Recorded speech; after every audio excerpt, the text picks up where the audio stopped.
Formal na nagtapos ngayong araw ang isang buwang pag-aayuno ng ating mga kapatid na Muslim.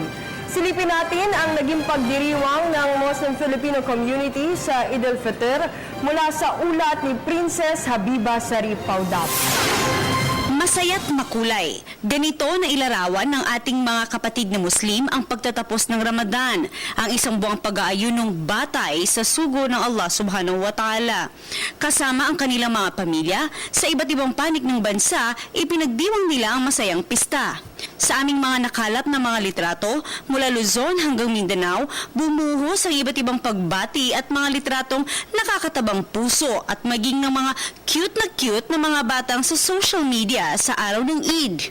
Sa Luzon, nariyan ang dinadagsa taong-taon ng libu-libong mga mananampalataya sa Quirino Grandstand, ang hindi nagpapahuling Quezon Memorial Circle at sa Green Hills Mosque hanggang sa parking space ng Green Hills Shopping Center nito.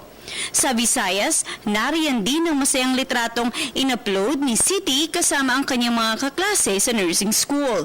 Siyempre, hindi pa pahuli ang ating mga kababayan sa Mindanao, ang lungsod ni Pangulong Duterte, Davao City, kung saan nagsipagdasal ang mga kababayan nating sa kanilang masjid sa kilalang mini forest. Nariyan din ang grupo ng mga doktor na nakipagdiwang.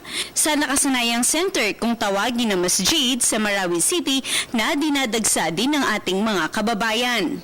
Ang soccer field sa Mindanao State University at sa Grand Mosque sa Cotabato. Huling hirit, di lang dito sa ating bansa matatagpuan ang matatamis na ngiti ng mga masisipag na Pilipino. Sa ibang bansa, masayang nagdiwang din ang mga Muslim Filipino communities doon sa Kingdom of Saudi Arabia, sa Australia, Qatar, at maging sa Asian country, Singapore. Marami pang ngiti at masasayang alaalang bubuin. Ito ang pag-asang iniwan ng Ramadan sa kabila ng mga sakit na dinadanas ng Muslim communities ngayon buong mundo dahil sa mga extremists. Eid al-Fitr Mubarak, para sa Telebisyon ng Bayan, Princess Habiba Sarip Paudap.